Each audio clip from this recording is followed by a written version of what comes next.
Nang marinig ko ang sigaw ni inay, ang buong silid ay napuno ng matinding takot. Ang nagbabagang palayok ng laing na kumukulo sa kalan ay agad na ibinuhos ni Mercedes kay Inay Luisa. Isang maasim na amoy ng nasunog na balat ang kumalat sa hangin habang ang puting usok ay umakyat mula sa braso ni Inay na nagkakapaltos sa harap ng aming mga mata. Sa halip na tulungan si Inay, nagpagpag si Mercedes ng mga kamay at nagsalita ng matalim at punong-puno ng paghamak. Deserve mo yan, probinsyana. Dahil sa mga lampa mong kamay, nadumihan ang 200,000 kong sofa. Linisin mo yan ng maigi kung ayaw mong magkaproblema. Nandoon lang si Mateo, nakayakap pa rin sa baywang ng kanyang kabit, walang pakialam na parang estranghero. Relax lang mahal, aksidente lang yan ng nanay ko. Sabihin mo sa matanda mong maghugas. Wala yan. Nakita kong namimilipit sa sakit si inay. At ang mga taong iyon ay tumatawa ng walang awa. Kumulo ang dugo ko. Kumuha ako ng baso ng red wine at ibinuhos direkta sa mukha ni Mercedes. Manahimik ka. Sabi ko nang may malamig na tinig na nagpatahimik sa silid at idilat mo ang mga mata mo para makita kung sino ang nanakit sa nanay ko ngayon. Pagbabayarin ko ng 10 beses ang buong lahi ninyo. Akin ang bahay na ito at ngayon akin ang hustisya. Kaya mga kadrama, ano sa tingin ninyo ang susunod na mangyayari? Ibahagi ang inyong mga hula sa comments at alamin natin kung sino ang tama. Ngayon, simulan na natin ang kwento. Ako nga pala si Sofia, 22 taong gulang. Sa mata ng iba, lahat ay pumupuri sa akin bilang isang ganap na babae. Mayroon akong napakagandang karera bilang CFO ng isang prestihiyosong multinational company na may buwanang suweldo na umaabot sa 6 na digit. Mayroon akong matandang ganda. Ganda ng isang babae na nalasahan na ang lahat ng lasa ng buhay. At higit sa lahat, sa mata ng mundo, mayroon akong masayang pamilya kasama ang isang guwapo at maginoong asawa at isang elegante at marangal na biyenan. Ngunit ang natutulog lang sa kama ang nakakaalam kung makati ang kumot. Ang makinang na panlabas na iyon ay isang payak na layer lamang ng pintura na nagtatago ng isang matagal ng bulok na kahoy. Ang penthouse na ito na higit sa 300 metro kwadrado na nagkakahalaga ng EA 150 milyon ay matatagpuan sa Ayala Avenue, Makati. Ito ang aking pawis, ang aking luha, ang walang katapusang gabi na gising sa pagitan ng tuyong numero, ang mga business dinner na sumisira sa aking tiyan. Ito ang pangarap ng aking buhay, ang lugar kung saan ko gustong dalhin ang aking sariling ina upang alagaan sa kanyang pagtanda. Gayunpaman, anong irony, sa mata ng aking pamilya, isa lang akong mapalad na nagpapanggap o mas masahol pa, isang makinang gumagawa ng pera. Kaninang umaga, hindi pangkaraniwan ang pagiging abala sa bahay. Si Mercedes, ang aking biyenan, ay bumangon ng 5 ng umaga para pamunuan ang katulong sa pagdedekorasyon ng bahay. Naka-burgundy silk dress siya, may perlas na kuwintas na kasing laki ng hinlalaki. Nakatali ang buhok sa isang bunang ginang at naglalakad sa bahay na may tindig ng isang makapangyarihang matriarka. Hoy! Tabingi ang florera na yan. Ilagay mo ng bahagya sa kaliwa. At ang karpet na iyan, linisin mo ng maigi. Kung dumating ang aking mga VIP na bisita at makakita ng alikabok, ibabawas ko yan sa suweldo mo.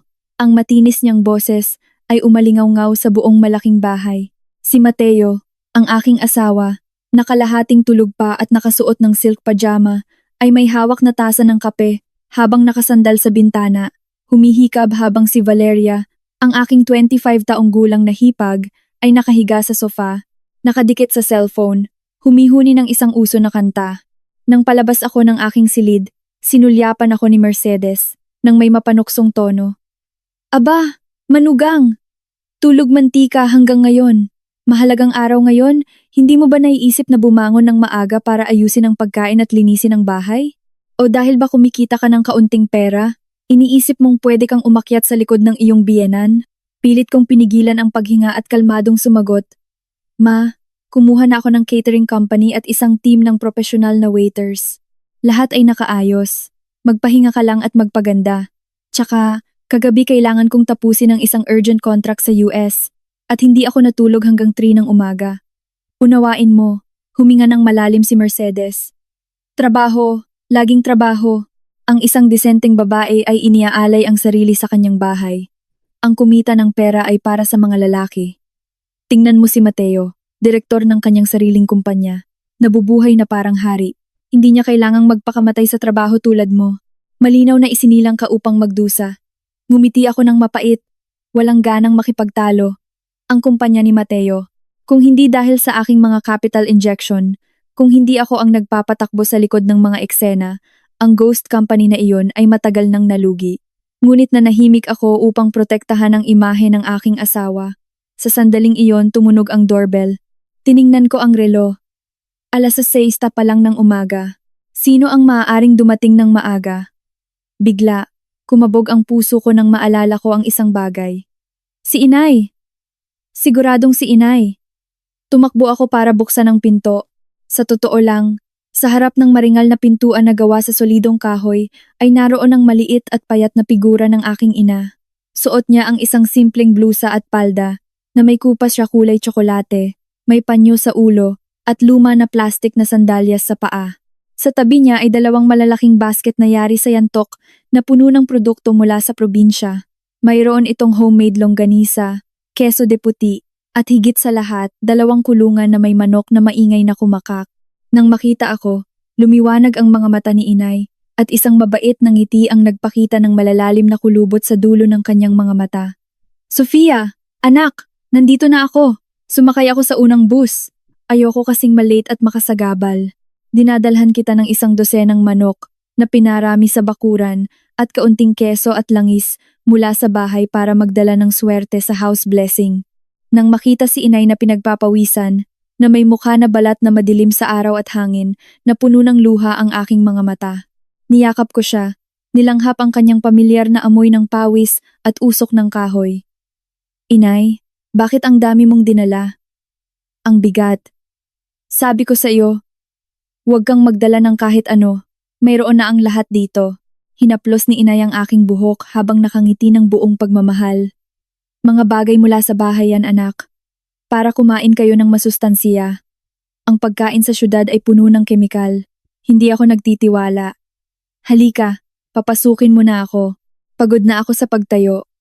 Wala akong panahon para papasukin siya ng isang matinis at maasim na boses ang umalingaw-ngaw mula sa likuran na parang malamig na tubig. Diyos ko, anong nakakasuklam na amoy ito? Sofia, anong basurahan ang dinala mo sa bahay? Lumabas si Valeria, nakatakip ang ilong na may pandidiri. Sa likod niya ay si Mercedes. Ang kanyang maingat na inayos na mukha ay nagpakita ng lubos na pandidiri.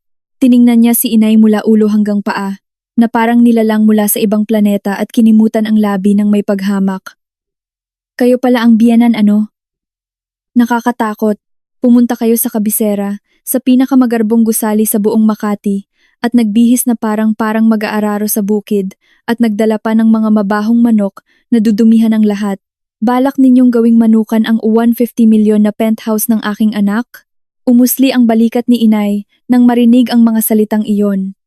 Ang kanyang makukulubot at nanginginig na mga kamay ay mahigpit na humawak sa mga hawakan ng basket. Yumuko siya at bumulong. Patawarin mo po ako. Biyenan, galing po ako sa probinsya. Hindi ko po alam. Dadalhin ko po kaagad ang mga ito sa ibang lugar. Mainit ang aking mukha. Umakyat ang galit sa aking lalamunan. Lan. Lumingon ako at tinitigan sina Valeria at Mercedes. Inay, Valeria, anong sinasabi ninyo? Si Inay ko yan, ang biyanan sa bahay na ito. Nagdala siya ng mga regalo mula sa probinsya ng buong pagmamahal. Paano kayo naglakas loob na insultuhin siya ng ganyan? Mayroon pa ba kayong konsensya kahit kaunting pagiging tao? Bumalik ang tingin sa akin ni Mercedes nang may hamon sa boses. Insultuhin siya? May sinabi ba akong kasinungalingan? Tingnan mo ang Italian marble floor. Kakabayad ko lang ng gay 300,000 para pakinisin. At ngayon, darating siya na may sandalyas na puno ng putik. Ano ang mangyayari sa bahay na ito? At ang amoy ng manok ay didikit sa mga kurtina at sa mga sofa. Paano natin ito aalisin? Sa ilang sandali, darating ang aking mga bisita, mga taong alta sosyedad. Anong mukha ang ipakikita ko kapag naamoy nila ito? Lumabas din si Mateo noon na may hawak na kape at walang pakialam na sinabi, "Halika na, mahal, tama ang nanay ko. Ang nanay mo ay sobrang karga at marumi sa putik. Hindi magandang pumasok sa pangunahing pinto. Kung makita siya ng porter, Iisipin niya na basurera siya at magkakaroon tayo ng problema. Bakit hindi mo na lang siya dalhin sa service entrance? Sa freight elevator na ginagamit ng mga empleyado at para dalhin ang mga paninda. Mas malinis at mas discreet iyon. Nanatili akong nakatayo, nakatingin sa lalaki na tinatawag kong asawa. Ano ang sinasabi niya? Papasukin ang nanay ko sa likod, sa elevator ng kargamento? Mateo, anong sinasabi mo? Si inay ko yan. Paano mo siya sasabihin na pumasok sa service door? Kinibit balikat ni Mateo na may inosenteng mukha. Gusto ko lang protektahan ang imahe ng pamilya. Alam mo naman na ang mga bisita ngayon ay lahat ng mahalagang kasosyo, mga taong mula sa alta sosyedad. Ano ang iisipin nila kung makikita nila ang pangit na eksenang ito? Saan mapupunta ang reputasyon ko? Si inay, nang makita akong nakikipagtalo sa aking asawa, natatakot na magkaproblema kami, ay mabilis na namagitan. Anak, huwag kayong magtalo. Tama ang asawa mo. Ako ay isang probinsyana na may mga paa na puno ng putik. Kung papasok ako sa pangunahing pinto, dudumihan ko ang bahay ninyo. Okay lang kung dadaan ako sa likod. Ang isang pasukan ay isang pasukan. Hanggat makapasok ako sa bahay, ayos lang. Nang makita si inay na pilit na ngumingiti, nilulunok ang luha para pasayahin ang aking pamilya, ay nadurog ang aking puso. Gusto kong sumigaw. Gusto kong sirain ang lahat. Ngunit sinabi sa akin ng aking kaisipan na dapat akong manatiling kalmado. Ngayon ang house blessing. Hindi ko pwedeng hayaan na magkagulo ang lahat ngayon. Kailangan ko ng oras, isang pagkakataon upang tanggalin ang maskara sa mga mapagkunwari na ito minsan, at para sa lahat. Kinagat ko ang aking labi hanggang sa dumugo at tumango. Okay, inay. Sumunod ka sa akin. Dinala ko ang dalawang mabibigat na basket at ginabayan si inay patungo sa likod ng gusali kung saan naroon ang lumang freight elevator na inilaan para sa pagdadala ng basura at paninda. Sa loob ng elevator, makitid at may malakas na amoy ng halumigmig, patuloy na hinawakan ni inay ang aking kamay, bumulong. Huwag kang magalit sa asawa mo, anak. Lalaki siya. Kailangan niyang panatilihin ang kanyang reputasyon. Wala akong pakialam na magsakripisyo ng kaunti. Ang kanyang mga salita ay nagdulot ng luha mula sa aking mga mata, na umagos sa aking pisngi. Inay, bakit ka napakabait at masunurin? Hindi mo ba napapansin na ang iyong pagpapasakop ay nagpapalaki lang sa kanila na mas masakit sa akin? Nang makarating kami sa itaas at pumasok sa pintuan ng kusina, naghihintay na si Mercedes. Ipinahiwatig niya ang isang tumpok ng magulong gulay sa counter at inutusan. Aba, Luisa, maghugas ka ng maigi ng iyong mga kamay at paa at tumulong ka kay Valeria.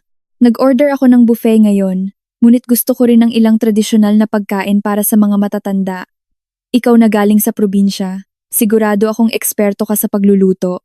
Linisin mo ang mga manok na iyon, hiwain ang karne ng baka, hugasan ang mga gulay at prutas at magmadali ka, dahil darating ang mga bisita ng alas 11. Si inay, na hindi pa umiinom ng kahit isang patak ng tubig, ay nag-rollback ng kanyang manggas at paulit-ulit na tumango. Opo, ako na po ang bahala. Maya-maya lang, handa na ang lahat.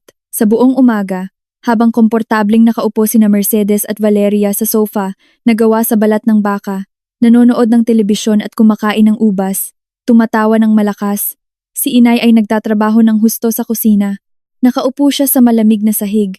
Ang kanyang makukulubot na mga kamay ay nakalubog sa isang planggana ng nagyayelong tubig mula sa pagbalat ng manok hanggang sa paghuhugas ng gulay, habang ang pawis ay bumabasa sa kanyang blusa at umaagos sa kanyang noo. Gusto ko siyang tulungan, ngunit tinawag ako ni Mercedes. Sofia, nasaan ka? Halika, at plansahin mo ang suit ni Mateo.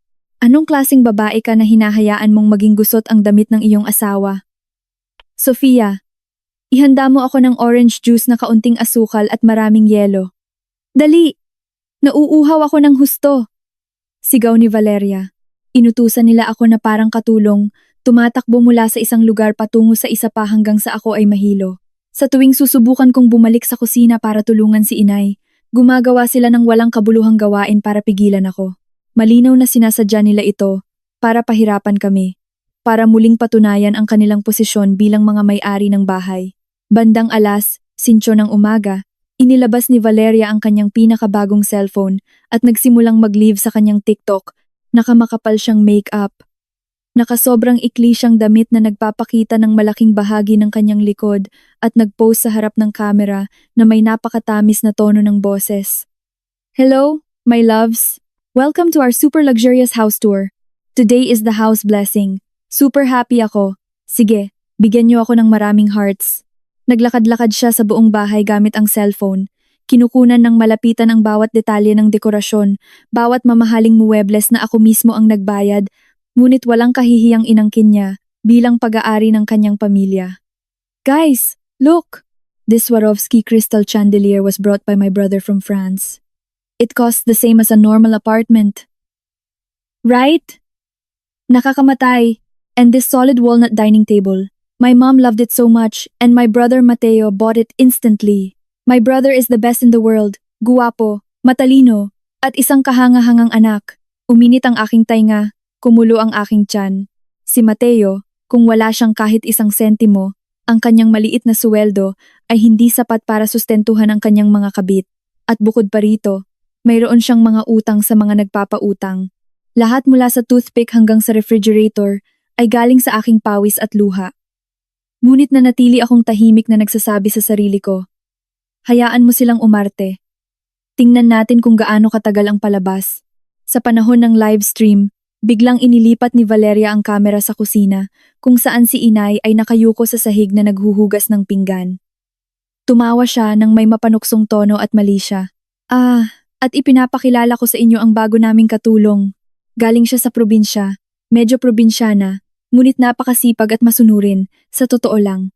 Tingnan ninyo, sa panahon ngayon napakahirap makahanap ng taong marunong gumawa ng tama. 3 interview ang ginawa namin bago namin siya kinontrata. Si inay, na naghuhugas, ay nagulat na tumingin, hindi naiintindihan kung anong nangyayari. Patuloy na inilalapit ni Valeria ang kamera sa kanyang mukha. Tumatawa ng malakas. Ate, smile for the camera. Come on guys, give my katulong some hearts. Matanda na siya, pero malakas pa rin na parang oak tree. Nagtatrabaho siya ng walang tigil mula kaninang umaga at hindi siya napapagod. Kumulo ang aking dugo. Ramdam ko na parang kuryente ang dumaan sa aking likod, na nagpatay sa huling bahagi ng pasensya na natitira sa akin. Hindi ko na ito matagalan. Sumugod ako na parang buhawi. Inagaw ko ang cellphone mula sa kamay ni Valeria at pinutol ang live stream na pinapanood ng libu-libong tao. Anong ginagawa mo, Valeria? Sino ang nagbigay sa iyo ng pahintulot na kunan ng video ang nanay ko? Sino ang katulong mo? Si Valeria. Nagulat sa aking reaksyon, ay sumigaw ng parang baliw. Hoy, bruha, baliw ka ba?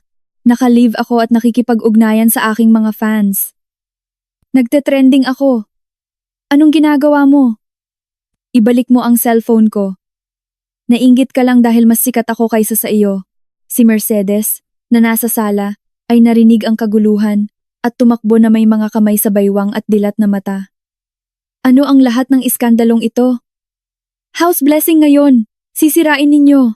Sofia, anong ginawa mo sa iyong hipag? Hinarap ko si Mercedes na may nagliliyab na mata. Ang boses ko ay nanginginig sa matinding galit.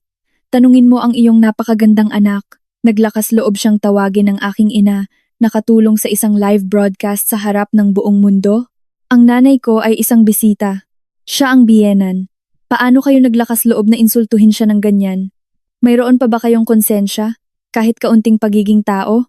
Kinimutan ang noo ni Mercedes at ngumiti ng may paghamak nang may nakakalamig na kawalang pakialam. Aba, akala ko ay may malubhang nangyari. Nagbibiro lang si Valeria para makakuha ng likes at views. Hindi mo kailangang maging parang demonyo. Tsaka, tingnan mo ang nanay mo na nakasuot ng basahan, na may mga kamay na tuyot na naghuhugas sa sahig. Normal lang na isipin ng mga tao na siya ang katulong. Hindi ko nakikita kung saan ang kasalanan. Pumasok din si Mateo noon at nang makita ang tensyon ay kinimutan ang noo at sinaway ako ng may superior na tono. Sofia, sa totoo lang, ginagawa mong malaking issue ang maliit na bagay. Bata pa si Valeria, nagsasalita siya ng hindi nag-iisip. Huwag mong masamain. Tsaka, ang nanay mo ay gumagawa ng mga gawaing bahay. Hindi siya nakaupo lang. Ikaw ang mas matanda. Dapat kang maging mas maunawain at mapagparaya. Lagi kang defensive. Kaya laging mabigat ang kapaligiran sa bahay na ito. Manahimik ka, sigaw ko. Ang malakas at mapanupil na tunog ay nagpatras sa kanilang tatlo na takot. Sa unang pagkakataon sa 5 taon ng pag-aasawa, naglakas loob akong magsalita, ituro ang aking asawa. Tumutulong ang nanay ko dahil mahal niya kami. Dahil gusto niyang mag-ambag sa bahay na ito, hindi dahil siya ang inyong katulong. Mayroon kayong mga kamay at paa, bata at malakas kayo. Bakit hindi kayo gumawa ng kahit ano at pilitin ang isang 60 taong gulang na babae na paglingkuran kayo? Katahimikan ang bumalot sa kusina. Tanging ang patak ng gripo na nakalimutan isara ni inay ang naririnig. Sina Mercedes, Valeria at Mateo ay tumitingin sa akin na parang isang kakaibang nilalang. Hanggang ngayon, lagi akong naging masunuring asawa, laging masunurin. Hindi ako kailanman naglakas loob na sumagot. Marahil ang aking biglaan at masiglang pagtutol ay nagulantang sa kanila. Hindi nila alam kung paano mag-react. Ngunit ang katahimikan na iyon ay tumagal lamang ng ilang segundo. Mabilis na nakuha ni Mercedes ang kanyang mapanupil na tindig. Tinitigan ako at sumigaw, "Ah, napakagaling." Ngayon, dahil kumikita ka ng kaunting pera, balak mong umakyat sa aking likod at sa aking anak. Sasabihin ko sa iyo ng malinaw. Ang babae ay sumusunod sa asawa. Mula nang pumasok ka sa bahay na ito, kailangan mong sundin ang aming mga patakaran. Ang nanay mo ay isang probinsyana. Ang makapasok sa marangyang penthouse na ito ay isang pagpapala para sa kanya. Huwag kang humingi ng pagkakapantay-pantay dito. May hierarchy dito. Ang amo ay amo at ang alipin ay alipin. Kung ipagpapatuloy mo ang pagiging bastos na iyan, itataboy ko kayong dalawa sa kalye. Si inay, nang makita ang matinding sitwasyon, natatakot na kamuhian o saktan ako ng aking pamilya, ay mabilis na pinunasan ang kanyang mga kamay sa apron at tumakbo para hawakan ang aking braso. Nagmamakaawa ng nanginginig ang boses. "Anak, pakiusap. Nagmamakaawa ako sa iyo." "Okay lang ako.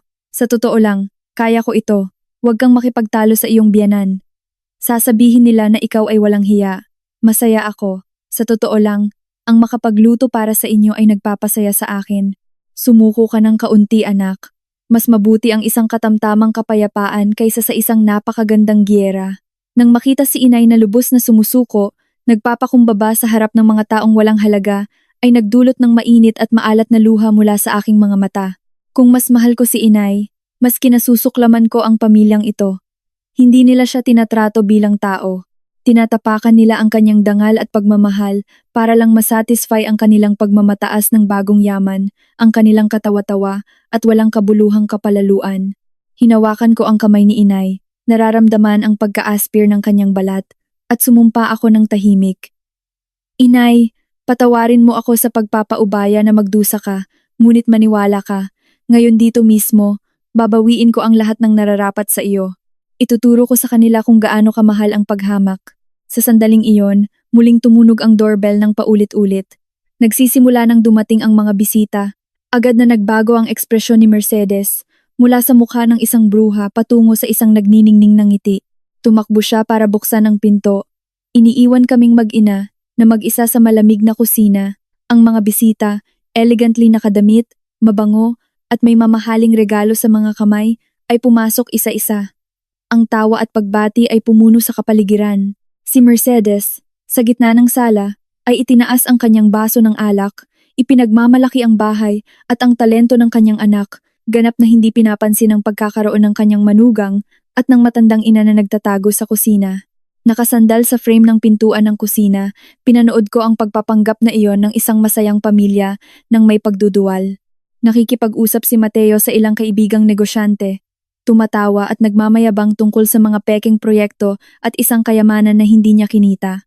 Tinatamasa nila ang kanilang sandali ng kaluwalhatian sa aking kapighatian nang hindi alam na iyon ay ang katahimikan bago ang bagyo. Huminga ako ng malalim, pinunasan ang luha at inayos ang aking damit. Ang aking tingin ay naging mas malamig at mas determinado. Kaysa kailanman, ang pinakamagandang bahagi ng drama ay darating pa. At ang tunay na bida ay malapit ng lumabas upang baligtarin ang laro. Isang figura ang papalapit sa pangunahing pinto, dala-dala ang pagkawasak ng marupok na fasad ng kaligayahan. Siya si Rocio, ang walang hiyang kabit ng aking asawa. Dahan-dahang bumukas ang mabigat na pintuan na gawa sa kahoy, pinapapasok ang isang bugso ng nakakasuya na pabango ng Chanel No. 5. Ang sala, na maingay kanina, ay biglang natahimik. Lahat ng tingin ay napako sa bagong dating. Siya ay isang batang babae, mga 24 o 25 taong gulang. Suot niya ang isang nakamamanghang red evening gown na may slit na umabot hanggang sa hita, na nagpapakita ng mahahaba at mapuputing binti at magandang kurba. Ang kanyang buhok, kulot at bulto, at ang kanyang matinding makeup ay nagbigay sa kanya ng isang mapang-akit at kasabay nito ay walang hiyang aura. Ngunit ang nakakuha ng aking pansin ay hindi ang kanyang ganda o ang kanyang mamahaling damit, kundi ang nagliliwanag sa kanyang leeg. Isang platinum necklace na may teardrop ruby na matapang na nakapatong sa kanyang maputing balat. Kumabog ang puso ko. Hindi ito mapagkamalan. Ito ang regalo sa aming 3 anibersaryo ng kasal na binili ko gamit ang bonus mula sa isang proyekto. Mahiwagang nawala ito, 1 buwan na ang nakakaraan. Binaligtad ko ang buong bahay. Tinanong ko ang dating katulong. Sinisisi ko pa nga ang sarili ko sa aking kapabayaan. Lumabas na hindi ito nawala. Ninakaw ito ng aking asawa o biyanan upang isabit sa leeg ng ibang babae nang walang kahihiyan. Nang makita ni Mercedes ang babae, lumiwanag ang kanyang mukha. Ibinaba niya ang baso ng alak at tumakbo para salubungin siya ng may bukas na bisig at isang matamis na boses. Rocio, my dear, sa wakas dumating ka na. Naghihintay kami sa iyo. Bakit ang tagal mo? Sina Mateo at ako ay nakatingin lang sa pinto. Lumapit si Rocio, niyakap si Mercedes, at hinalikan siya ng malakas sa pisngi at sinabi ng may lambing sa boses. Sorry po, ma. Traffic po kasi at dumaan pa ako sa spa para sa facial treatment. Gusto ko pong maging radiant para sa inyo at sa lahat. Si Mateo, na malapit lang, ay nakatitig sa dibdib ni Rocio. Inayos niya ang kanyang kurbata at mabilis na lumapit ng may napakabait na tono, ibang-iba sa ginagamit niya sa akin. Ang mahalaga ay dumating ka. Okay lang na malate ka ng kaunti. Pagod ka ba sa biyahe? Halika, umupo ka at magpahinga. Matapos sabihin iyon, inilagay ni Mateo ang kanyang braso sa baywang nito at ginabayan siya sa pangunahing sofa, ang lugar ng karangalan. Ang kanyang kilos ay napaka-natural at malapit na nagsimulang magbulungan ang mga bisita. Natigilan ako, nararamdaman ko na parang estranghero, isang hindi nakikitang multo sa aking sariling bahay. Si Inay, sa likod ko, ay hinila ang aking manggas at bumulong ng may pag-aalala. Sofia, sino ang babaeng iyan? Bakit siya ganoon ka-sweet sa asawa mo? Hinarap ko siya, pinipigilan ang sakit, at pilit nang ngumiti para pakalmahin siya. Ampon siya ni Mercedes, Inay. Huwag mo siyang pansinin. Ampon? Bulong ni Inay nang may pag-aalinlangan. Kahit na probinsyana siya, itinuro sa kanya ng kanyang 60 taon ng buhay na tingnan ang lampas sa mga panlabas na anyo. Anong klaseng adoptadong kapatid ang nagbibihis ng ganyan at nakasandal sa kandungan ng kanyang kapatid sa harap ng lahat? Huminga ako ng malalim para kumalma at lumapit sa mesa. Gusto kong makita kung gaano kalayo ang aabot ng kanilang pagpapanggap. Huminto ako. Si Mercedes, nang makita ako, ay hinarap ang mga bisita ng malakas at mayabang. Ipinapakilala ko si Rocio, ang aking ampon. Kakabalik lang niya mula sa pag-aaral sa Estados Unidos. Siya ay matalino, maganda, at napakasipag. Mahal ko siya na parang tunay na anak. Laging ko gusto ang pinakamabuti para sa kanya. Tumayo si Rocio. Bumati ng may mapagkunwaring kilos at malandi na tingin. Hello sa lahat. Ako si Rocio. Natutuwa ako na inimbitahan ako ni na Mama Mercedes at Mateo sa house blessing. Sana magkasundo tayo. Nagsimulang sumipol at magbiro ang ilang lalaki. Ang swerte mo, Mateo, na may ampon na ganyan. Ipakilala mo siya sa akin. Tumawa si Mateo at ipinagtaas ang kamay. Tigil diyan, champ. Bata pa ang kapatid ko. Huwag mo siyang isipin na saktan. Ang bulaklak na ito ay may-ari na. Ibig kong sabihin, wala siyang may-ari, pero napakahigpit niya. Ang kanyang slip tungkol sa bulaklak na may-ari ay nagpangiti sa akin. Nagmamarka siya ng teritoryo sa harap ng kanyang legal na asawa. Si Mercedes ay bumaling sa akin ng may matalim na tingin. Sofia, bakit ka nakatayo dyan? Pumunta ka sa kusina at dalhan mo ng orange juice si Rocio. Hindi siya umiinom ng alak. Dapat natural juice, walang asukal at kaunting yelo. At salain mo ng maigi. Baka mabulunan siya sa buto. Tiningnan ko siya at pagkatapos ay si Rocio, na tinitingnan ako ng may mapanghamong ngiti. Kumukulo ang dugo ko. Ako ang may-ari ng bahay, ang lehitimong asawa, at kailangan kong pagsilbihan ang kabit ng aking asawa. Ngunit bago ako makapag-react, nauna na si inay. Hayaan mo, ako na po. Si Sofia po ay umaasikaso sa mga bisita. Ako na po ang gagawa. At tumakbo siya sa kusina. Ang makita ang kanyang nakabaluktot na likod ay sumakit sa aking kaluluwa. Gusto ko siyang pigilan, ngunit sinabi sa akin ng aking instinct na maghintay pa ng kaunti. Kailangan ko pa ng mas maraming ebidensya. Kailangan kong ipakita sa mga taong iyon ang kanilang tunay at kasuklam-suklam na mukha. Lumapit ako at umupo sa isang armchair sa harap nila. Tiningnan ako ni Rocio at ngumiti ng may pagkamali siya. Sofia, ngayon, kaunti lang ang makeup mo. Mukhang abala ka, hindi ba? Kami, mga babae, kailangan naming alagaan ang aming sarili dahil kung pababayaan namin ang aming sarili dahil sa trabaho, maiinip ang asawa at maghahanap ng iba. Idinagdag ni Valeria sa tabi niya, tama si Rocio. Ang aking hipag ay iniisip lamang ang trabaho at pera. Mas tuyot pa sa patpat. Normal lang na magreklamo ang aking kapatid. 5 taon na silang kasal at patag pa rin na parang tabla. Walang bakas ng sanggol. Baka ba siya ay baog? Tumawa ang grupo ng mga kaibigan ni Valeria at ilang bisita. Ang kanilang panunuya at tingin ay tumusok sa akin na parang karayom. Ang isyu ng mga anak ang aking pinakamalaking sakit. 5 taon na akong sumusubok ng lahat, nang walang tagumpay. Palaging sinisisi ako ni na Mateo at ng kanyang ina.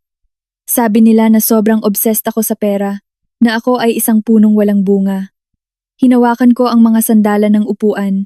Sinusubukang manatiling kalmado. Ang mga anak ay regalo mula sa langit. Dumating sila kapag kailangan silang dumating.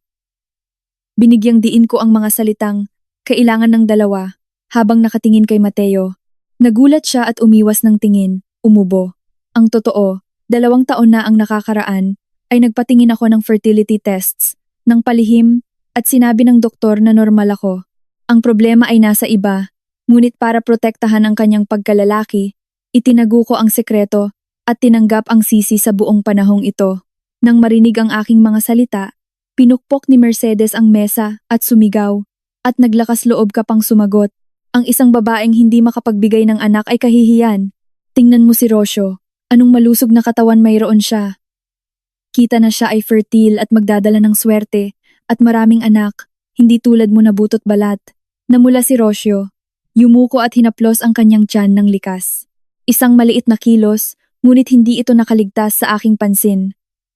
Si Mercedes, nang makita ito, ay ngumiti mula sa tenga hanggang sa tenga at bumulong ng sapat na malakas para marinig ng lahat. Malapit na, napakalapit na ang bahay na ito ay makakatanggap ng isang malaking pagpapala. Sa lalong madaling panahon, ay hawak ko na ang aking apo at pagkatapos ay kailangan ng umalis ang ilan sa pinanggalingan nila. Nalamig ang puso ko. Tama ang aking mga hinala. Buntis siya. At ang anak, na may 99% posibilidad, ay sa aking asawa. Nagkikita sila ng palihim sa aking likod at mayroon pang ang bunga ng kanilang pagmamahalan. Lahat habang nabubuhay sa aking pera. Unti-unting sinisipsip ang aking dugo araw-araw. Sa sandaling iyon, lumabas si inay na may dalang tray ng orange juice. Madulas ang sahig at sa kanyang nanginginig na mga binti dahil sa pagod, nadapa siya. Natapon ang kaunting juice sa tray. Sumigaw si Mercedes. Diyos ko, anong ginagawa niya? Gusto niyang tapunan ng juice ang aking anak. Ang lampa niya siguro dahil sa edad. Si inay, nagulat, ay inilagay ang tray sa mesa at paulit-ulit na humingi ng tawad. Patawad po, patawad po. Madulas po kasi ang sahig. Nawala po sa kamay ko. Kinimutan ni Rocio ang ilong nang makita ang natapong juice at sinabi ng may paghamak. Hindi na po ma. Ayoko nang uminom. Sa nakikita kong napakaruming kamay ng matandang babae na ito, natatakot akong sumama ang tiyan ko. Lately, maselan ang tiyan ko. Kailangan kong maging maingat sa kinakain ko. Nagmadaling aliwin ni Mateo si Rocio. Okay lang, mahal. Sasabihin ko sa isang tao na dalhan ka ng milkshake mula sa 5-star restaurant, humingi ka ng kahit ano. Nang makita ang aking asawa na hinahamak ang aking ina at tinatrato ang kanyang kabit na parang reyna, napuno ang aking pasensya. Pakiusap, pumunta tayo sa kainan. Handa na ang pagkain, sabi ko. Pinutol ang kanilang drama. Kailangan kong dalhin sila sa kainan. kung saan inihanda ko ang isang napaka-espesyal na piging. Lahat sila ay nagtungo sa dining area. Ang mahabang walnut table para sa 12 katao ay elegantly nakaayos na may mga kandila, bulaklak at masasarap na pagkain. Nagmadali si Mateo na kunin ang upuan ng karangalan sa dulo, ngunit sa halip na imbitahan ako, ang kanyang asawa, na umupo sa tabi niya, inalok niya ang upuan sa kanan kay Rocio. Umupo ka dito sa tabi ko, para mas madali kitang pagsilbihan. Umupo si Mercedes sa kaliwa ni Mateo at si Valeria sa tabi niya. Kinuha nila ang mga sentral na upuan, nanatili akong nakatayo, nakatingin sa tanging bakanteng upuan sa dulo ng mesa, ang inilaan para sa mga huling dumating na bisita o sa mga natira. Tiningnan ako ni Mercedes at itinuro ang dulo ng mesa gamit ang kanyang baba. Sofia, umupo ka dyan sa dulo malapit sa kusina. Para mas madali kang pumasok at lumabas para magsilbi at pamunuan ang mga empleyado. At ang nanay mo ay umupo sa tabi mo. Para magkasama kayo at makapag-usap, nagsimula ang mga bulungan. Aba, ang lehitimong asawa ay inilagay sa dulo. Ang isa ay parang ang ginang ng bahay. Mas mararangya ang kanyang alahas kaysa sa asawa mismo. Tahimik kong inilapit ang upuan kay inay para makaupo siya sa dulo ng mesa. Pinihit niya ang aking kamay sa ilalim ng mesa, malamig at pinagpapawisan. Takot siya para sa akin. Inay, umupo ka dito. Ngayon, makikita mo ang magandang palabas. Bulong ko sa kanya. Nagsimula ang hapunan. Ang alak ay pumuno sa mga baso at ang pagtunog ng mga kubyertos ay umalingaw-ngaw sa silid. Ang pag-uusap ay umiikot sa pagpuri kay Rocio at sa pamilya ni Mateo. Rocio, ang galing! Kakabalik mo pa lang at head of marketing ka na. Ang pamilya ni Mateo ay swerte. Sa ganda at talino ng kanyang ampon. Ngumiti si Mercedes ng may kasiyahan. Nagsisilbi ng pagkain kay Rocio. Kumain ka, anak. Kumain ka ng marami para maging malakas. Ang abalone na ito na may fin ng pating ay napaka-nutritious. Nagpasalamat si Rocio ng may pagkamahiyain at pagkatapos ay hinarap si Mateo ng may lambing sa boses. Mahal, balatan mo ako ng hipon. Ayoko kasing masira ang manicure ko. Agad na ibinaba ni Mateo ang kanyang mga kubyertos at nagsimulang balatan ang hipon gamit ang kanyang mga kamay na may debosyon ng isang tagapaglingkod. Isinawsaw pa niya ang mga ito sa sarsa at isinubo sa kanya. Ako, nakaupo sa dulo ng mesa, ay tahimik na pinagmamasdan ang lahat. Hindi ako kumain, tubig lang ang ininom ko para patayin ang apoy na nararamdaman ko sa loob. Bigla, nag-vibrate ang cellphone ko sa bag. 1, 2, 3 mensahe ng sunod-sunod mula sa bangko. Binuksan ko ang mga ito. VIP. Charge na 20,000 sa fashion boutique DJ. VIP. Charge na 15,000 sa seafood restaurant, The Cantabrian. VIP. Charge na 500,000 sa Suarez Jewelry. Tiningnan ko ang mga numero na nagulantang. Ito ay mga mensahe mula sa karagdagang credit card na walang muwang kong ibinigay kay Mateo. 2 taon na ang nakakaraan para sa kanyang mga gastusin sa gasolina at representasyon. Kaya pala ito ang representasyon, ang damit na suot ni Rocio, ang mamahaling hapunan ngayon, at ang isa pang diamond necklace na suot niya sa kanyang pulso. Lahat ay binayaran gamit ang aking pera. Kumulo ang dugo ko. Hindi lang nila ninakaw ang aking asawa at bahay at hinamak ang aking ina, kundi walang hiya pa nilang ginamit ang aking pera para sustentuhan ang kanilang sarili at ipagmalaki sa harap ng aking mga mata. Nag-screenshot ako at ipinadala sa aking pinagkakatiwalaang assistant na may maikling mensahe. Kumilos ka, i-activate ang Plan B ngayon. Sa mesa, bigla, kinimutan ang mukha ni Rocio at tinakpan ang kanyang bibig. Oh! Lahat ng nasa mesa ay natahimik. Nag-aalala na nagtanong si Mercedes. Anong problema anak? Masakit ba ang tiyan mo? Itinaas ni Rocio ang kanyang luha ang mga mata at mahinang sinabi. Ang amoy ng seafood ay napakalakas. Nandidiri ako.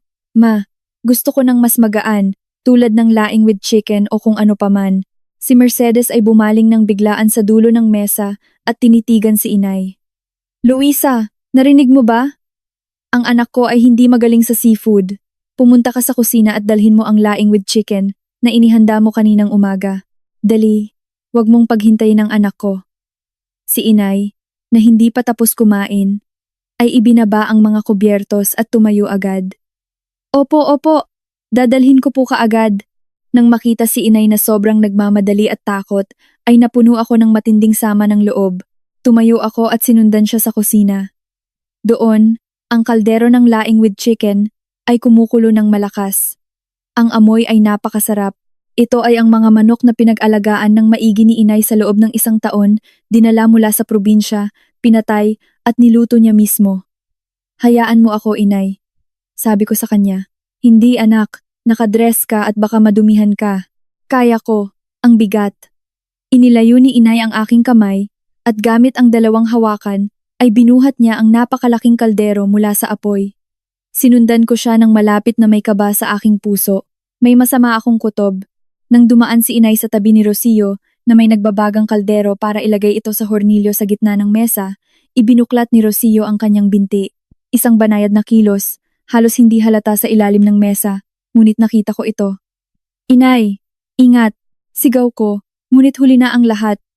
Nadapa si inay sa binti ni Rocio, nawalan ng balanse at nayanig ang kaldero. Likas siyang sumubok na hindi matumba, ngunit pinagtaksilan siya ng kanyang lakas. At pagkatapos, ang kaldero ng kumukulong laing ay tumilapon, hindi kay Rocio, kundi pabalik, natapon kay inay, at tumalsik sa sahig at sa mamahaling walnut furniture. Isang segundong katahimikan ang bumalot sa silid, bago ang isang sumisindak na sigaw ang nagmarka ng simula ng isang kakilakilabot na trahedya, at ang panimulang punto ng aking madugong paghihiganti. Ang sumisindak na sigaw ni inay kumalingaw-ngaw. Yumayanig sa marangyang kapaligiran ng kainan at lumunod sa malumanay na musika at tawanan. Natumba si inay sa malamig na sahig. Ang kumukulong laing na 100 degrees Celsius ay natapon sa kanyang kanang braso at dibdib. Binabasa ang kanyang manipis na blusa. Mama! Sigaw ko, nawawala ng kontrol at tumatakbo sa kanya na parang baliw. Ang amoy ng nasunog na balat ay humalo sa amoy ng mga halamang gamot na lumikha ng isang nakakasuka na baho. Ang braso ni inay, na kulubot na sa trabaho, ay ngayon ay pula na parang nilagang ulang. Nagsimulang mag-form ang malalaking paltos. Sinumang may kaunting dangal ay dapat na nag-alala, ngunit ang nasaksihan ko ay ang tunay na impyerno, ang kalupitan sa pinakamatinding anyo nito. Si Mercedes, ilang hakbang lang ang layo, sa halip na tulungan ang kanyang biyenan, ay tumalon at sumigaw. Diyos ko, ang sahig! Ang aking Italian marble floor, inutil na matanda. Alam mo ba kung magkano ang 1 metro kwadrado? Didikitan ng sabaw ang lahat. Sino ang magbabayad sa akin nito? Habang sumisigaw, mabilis niyang pinunasan ng isang talsik sa kanyang silk dress. Ang kanyang mukha ay salubong sa kasakiman, hindi sa pagkahabag. Hindi mas mabuti si Mateo. Hinarap niya si Rocio, na umusli sa kanyang upuan na nagpapanggap na takot, at tinanong ng may lambing. Rocio, okay ka lang ba? May natalsikan ka ba? Nasunog ka ba? Idinikit ni Rocio ang isang kamay sa kanyang dibdib. Naghihingalo ng titral. Naku mahal! Buti na lang at iniwas ko ang paa ko sa tamang oras, kung hindi ay halos may mangyari sa sanggol. Nang marinig ang salitang sanggol, nakalimutan ni Mercedes ang lahat at tumakbo para haplusin ang tiyan ni Rocio. Oh! Aking kayamanan! Ang tagapagmana ay maayos. Kawawa naman ang aking anak. Anong takot ang ibinigay sa iyo ng lampa na matandang ito? Halika, pumunta tayo sa sofa para makapagpahinga ka. Pinalibutan nila siya, tinulungan siyang tumayo, at iniwan ako na mag-isa kasama si inay sa gitna ng kaguluhan. Sa pagitan ng natapong sabaw, mga piraso ng basag na ceramic, at matinding sakit, nanginginig ako. Niyakap ko si inay, ang aking mga luha ay umaagos sa kanyang mukha na salubong sa sakit. Sumigaw ako sa katulong. Dalhin mo ang first aid kit at saline solution. Habang binubuhusan ko siya ng malamig na tubig sa kanyang paso, humihikbi ako. Inay, patawad, kasalanan ko ito. Dahil sa pagiging inutil ko, nangyari ito sa iyo. Si inay, sa kabila ng matinding sakit, ay hinawakan ng aking kamay at bumulong. Okay lang anak, huwag kang magalit sa asawa mo, huwag kang gumawa ng eksena. Ang kanyang mga salita ay ang huling saksak sa aking katinuan. Kinagat ko ang aking labi hanggang sa dumugo at tinawag ang aking pribadong doktor. Dr. Martin, pumunta ka kaagad sa aking penthouse. Dalhin mo ang lahat ng kailangan para sa 2nd at 3rd degree burns. Ang nanay ko ay malubhang napaso. Babayaran ko sa iyo ng 10 beses ang iyong bayad. Ibinaba ko ang telepono at binuhat si inay. Isang hindi kilalang lakas ang bumalot sa akin nang dumaan ako sa sala. Ang eksenang nakita ko ay nagpakulo sa aking dugo. Minamasahe ni Mateo ang mga paa ni Rocio habang winawagaywayan siya ni Mercedes at nag-livestream si Valeria. Guys, anong gulat? Natapon ng katulong ang kaldero. Buti na lang at okay ang aking magiging hipag. Huminto ako at tinitigan sila. Siguro ay nakakatakot ako dahil agad na pinutol ni Valeria ang livestream. Walang sinabi. Pumasok ako sa aking silid tulugan, ang pinakamalaki at pinakamarilag, at isinara ang pinto ng malakas na umalingaw-ngaw na parang deklarasyon ng giyera.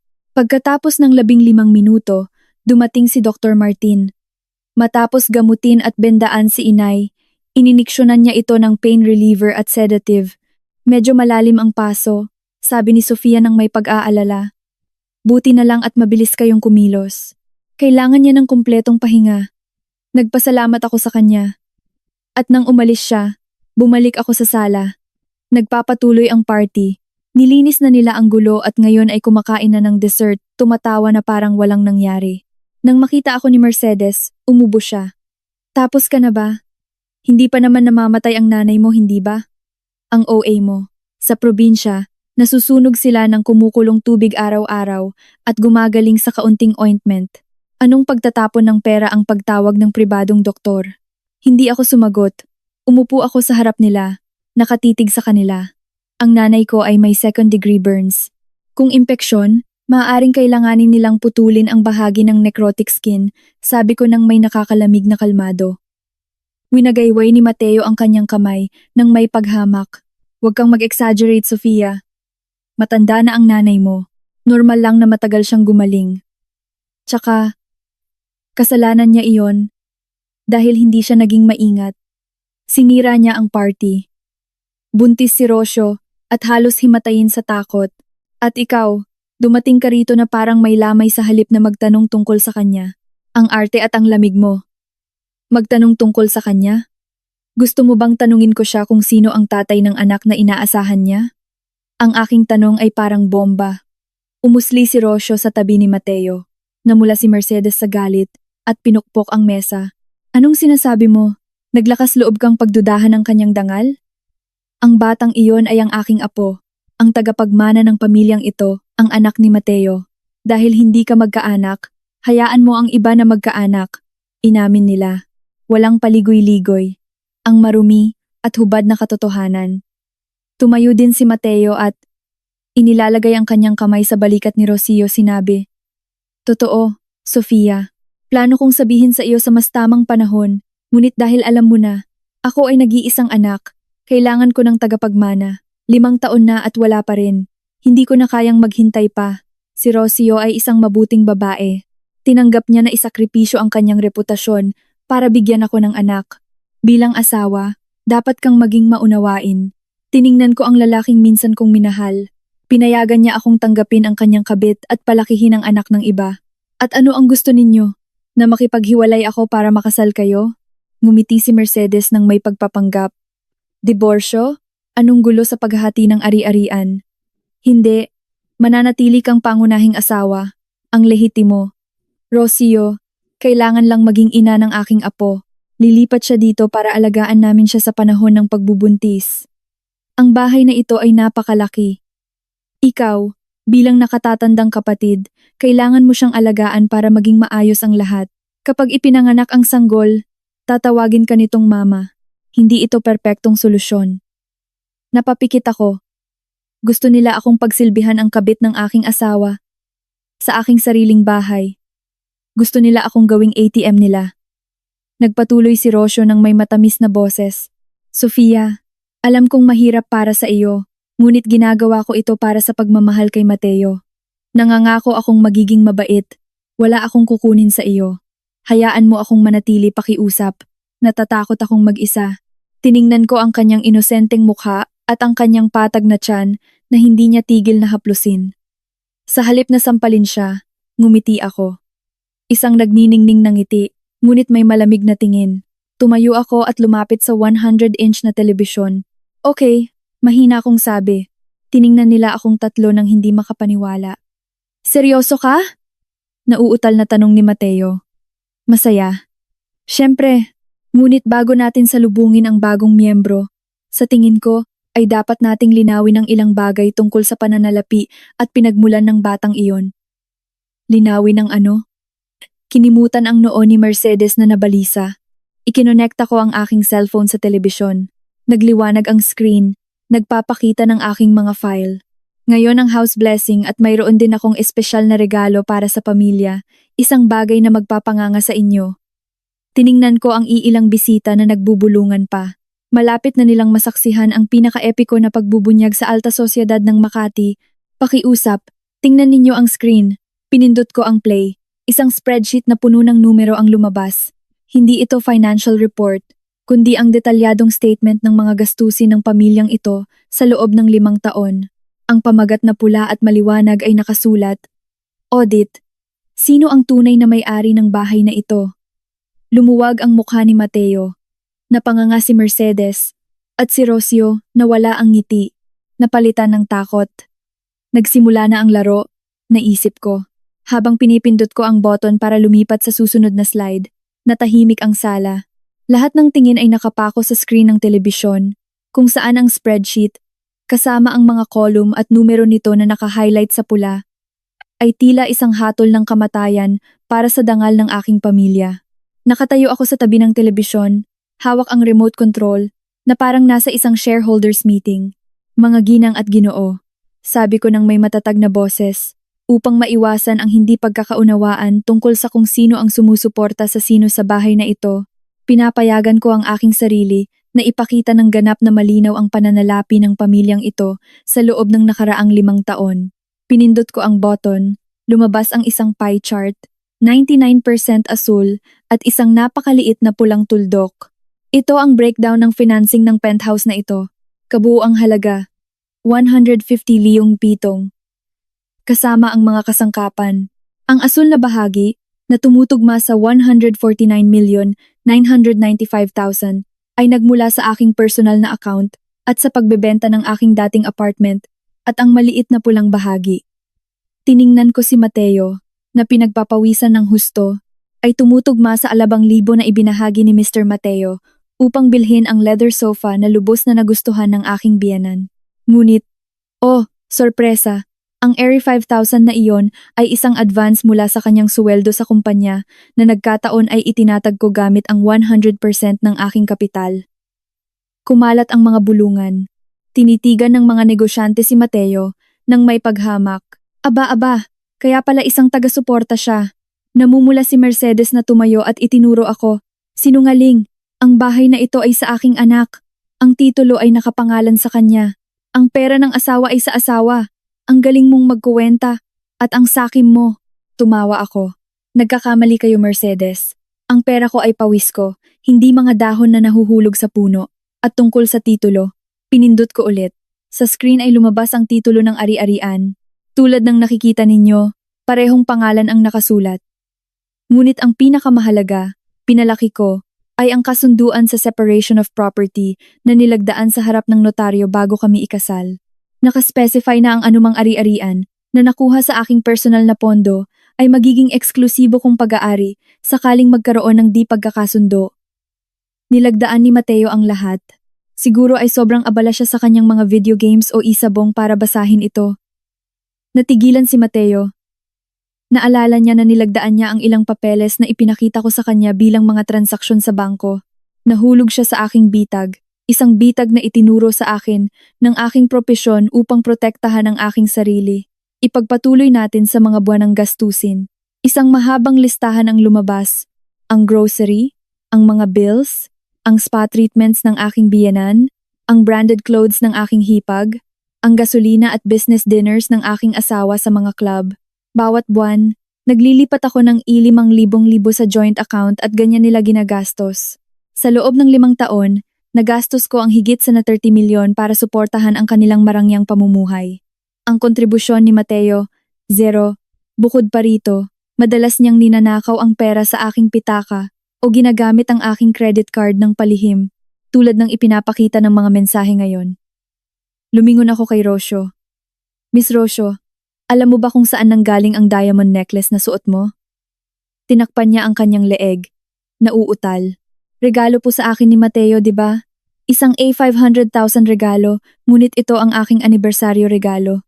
Ninakaw mula sa aking jewelry box, isang buwan na ang nakakaraan upang pahangain ka.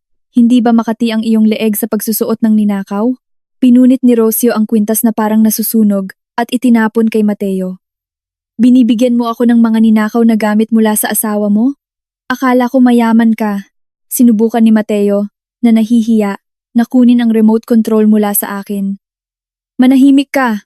Patayin mo yan! Ngunit ang aking mga bodyguard na naghihintay na sa labas ay pumasok at pinigilan siya. Dalawang matipunong lalaki ang pumigil sa kanya na gumalaw. Sumigaw si Mercedes. Tulong! Ang manugang ko ay kumuha ng mga maton para saktan kami. Hindi ko siya pinansin, nagpatuloy ako. Ngunit ang pinakakapanapanabik na bahagi ay darating ngayon. Sa screen ay lumabas ang mga kontrata ng pautang sa mga usurero. Ito ang dahilan kung bakit kailangan magnakaw ni Mateo. Isi 50 milyon. Ganap na katahimikan.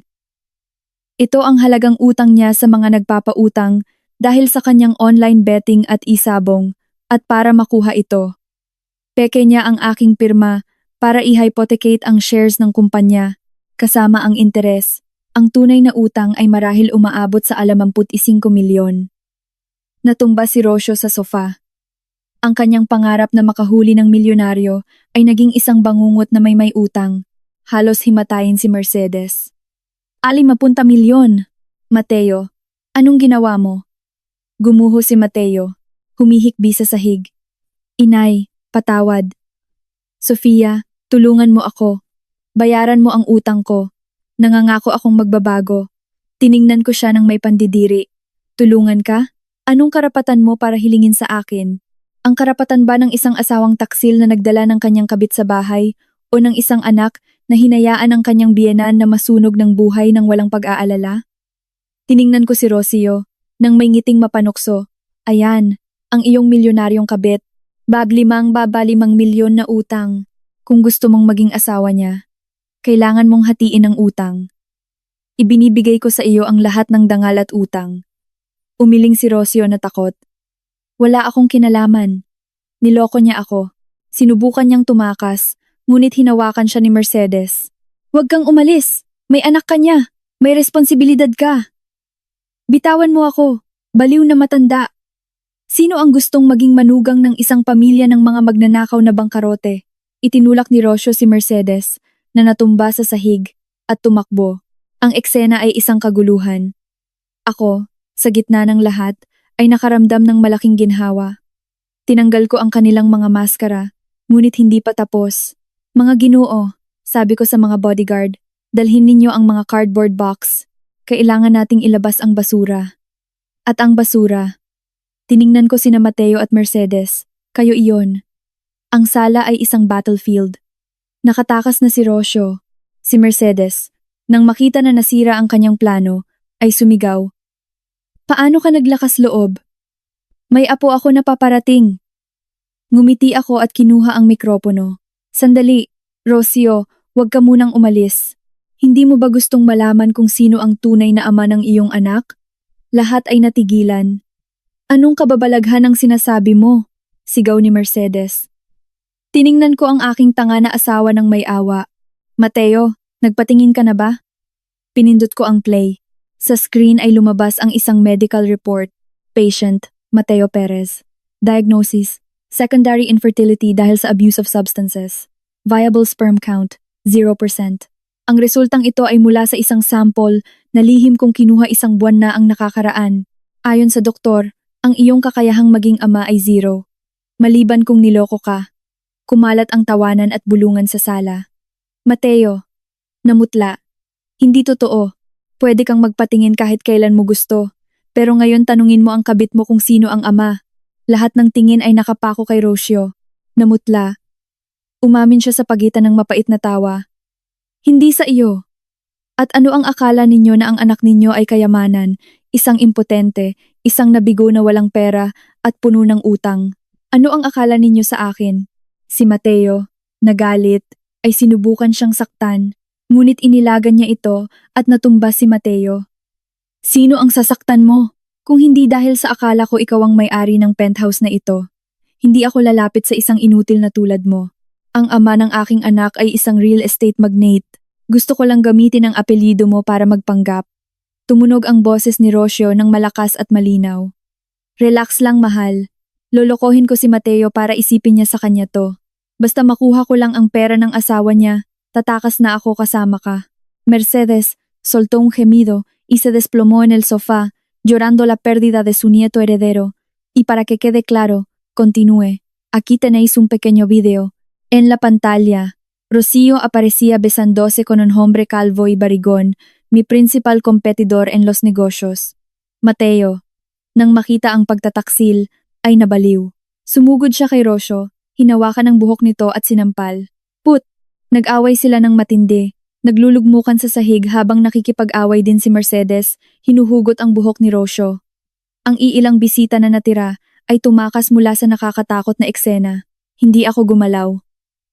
Nang mapagod sila, lumapit ako.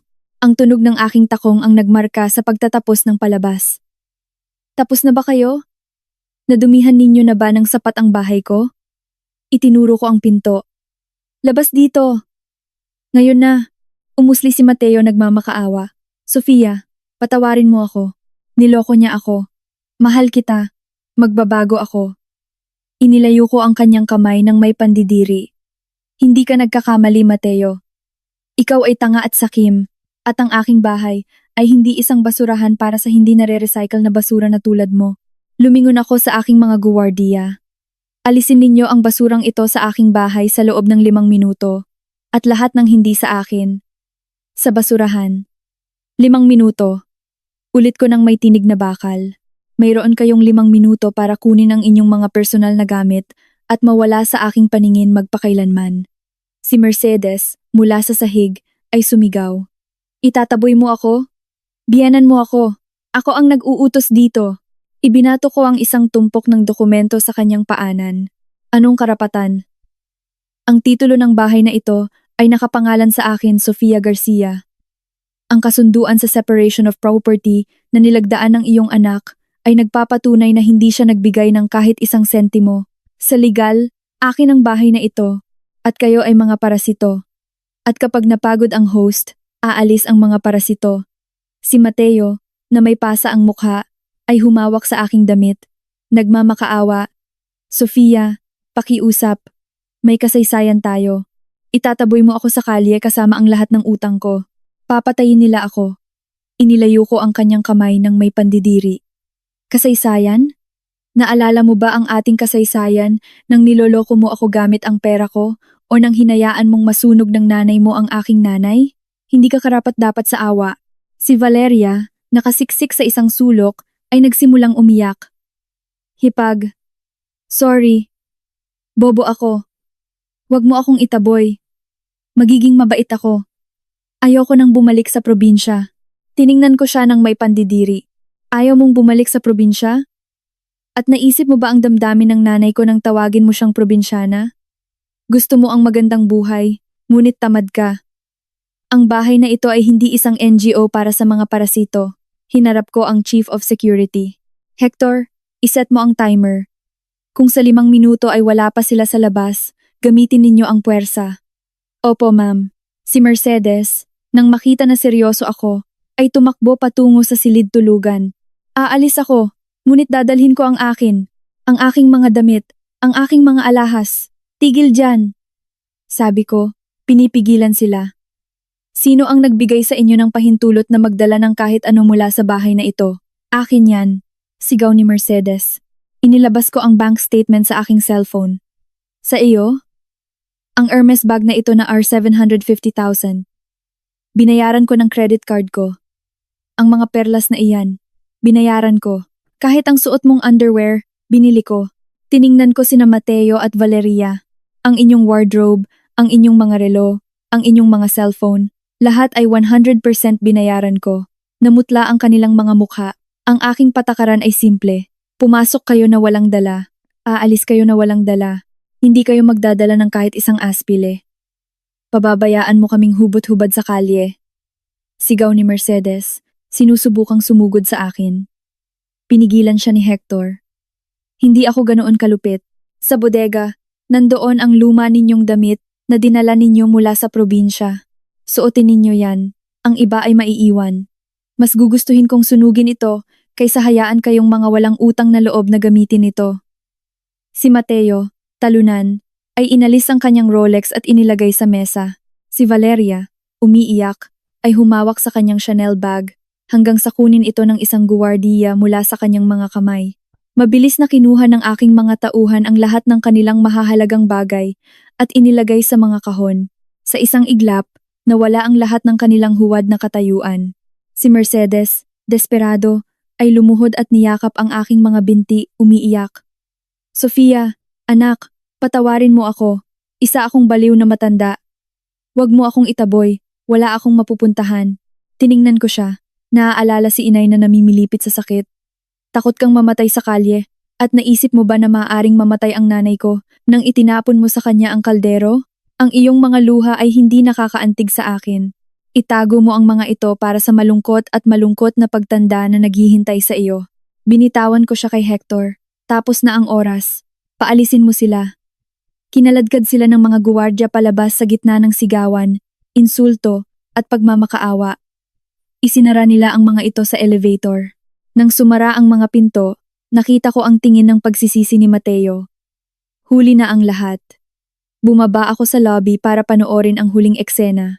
Inihagis sila ng aking mga tauhan sa bangketa, eksakto nang nagsisimula na ang ulan. Ang mga kapitbahay na mausisa ay nagtitipon, nagtuturo at nagkokomento. Look, siya yung taga-penthouse. Sabi nila na itinaboy siya ng manugang dahil sa pagmamaltrato. Karma, ang kanyang mahalagang reputasyon ay nawasak. Habang binabasa sila ng ulan, tumalikod ako at umakyat sa aking bahay. Ganap na katahimikan.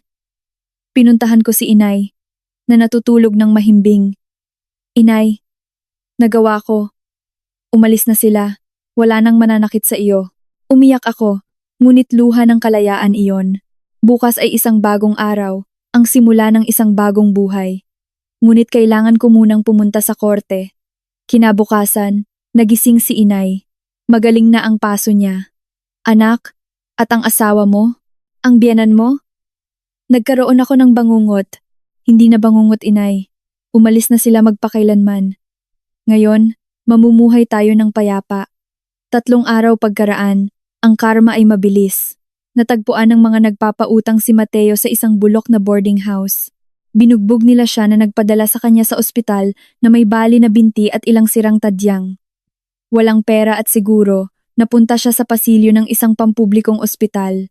Tumawag sila mula sa ospital, ngunit tumanggi akong magbayad. Nagkaroon ng stroke si Mercedes nang malaman ang lahat. Naparalisa ang kalahati ng kanyang mukha at si Valeria, ang modelong anak, ay tumakas kasama ang kanyang mga kaibigan, iniiwan ang kanyang pamilya sa sarili nitong kapalaran. Wala akong naramdaman, hindi saya o lungkot. Ito ang kinahinatnan ng kanilang mga gawa. Pagkaraan ng 2 linggo, sa diborsyo hearing, pumasok ako ng mataas ang noo. Mateo, dumating na naka-wheelchair, payat, humihingi ng kalahati ng penthouse at nabayaran ko ang kalahati ng kanyang utang. Kalmado namang ipinakita ng aking abogado ang kasunduan sa separation of property at ang mga ebidensya na ang utang ay eksklusibo sa kanya dahil sa ilegal na pagsusugal. Hindi nagtagal ang huwes sa pagbigay ng hatol, diborsyo ay ipinagkaloob. Ang penthouse ay akin, ang utang ay kanya, at kailangan din niyang bayaran ako ng Amidin 500,000 para sa mga pinsalang dulot sa aking ina. Tumunog ang martilyo na nagtatak sa pagtatapos ng aming kwento. Gumuho si Mateo. Pagkaraan ng 6 na buwan, ibinenta ko ang penthouse. Bumili ako ng isang bahay na may malaking hardin sa labas ng bayan, isang tahimik na lugar na puno ng bulaklak. Ang tunay na pangarap ng aking ina. Nakikita ko siya ngayon, nakayapak sa hardin, nag-aalaga ng kanyang mga gulay, malusog at masaya. Ang peklat sa kanyang braso ay alaala lamang ng bagyo na pinagdaanan namin. Mula sa balkonahe, nararamdaman ko ang napakalaking pasasalamat. Natutunan ko na ang kaligayahan ay hindi nasa luho, kundi sa pagiging may-ari ng sarili mong buhay at makita ang ngiti ng mga mahal mo, mga kababaihan. Tandaan ito, huwag kailanman isugal ang inyong buhay para sa kahit sino. Maaaring pagtaksilan kayo ng isang lalaki. Maaaring lumipas ang pag-ibig, ngunit ang kaalaman at ang perang kikitain ninyo para sa inyong sarili ay hindi kailanman kayo iiwan. Maging malaya, sapat sa sarili, at malakas na may pera sa bulsa at malamig na ulo. Kayo ang magiging reyna ng inyong sariling kaharian, nang hindi kailangan yumuko sa kahit sino. Dito nagtatapos ang aking kwento, na may masayang pagtatapos para sa kung sino ang marunong magpahalaga sa sarili at isang napakamahal na aral para sa mga nabubuhay sa kasamaan at kasakiman. Salamat sa pakikinig. Sana ang aking karanasan ay magbigay ng lakas sa mga nakakaramdam na sila ay nakakulong sa hindi masayang pag-aasawa. Maging matapang, dahil pagkatapos ng bagyo ay laging sumisikat ang araw.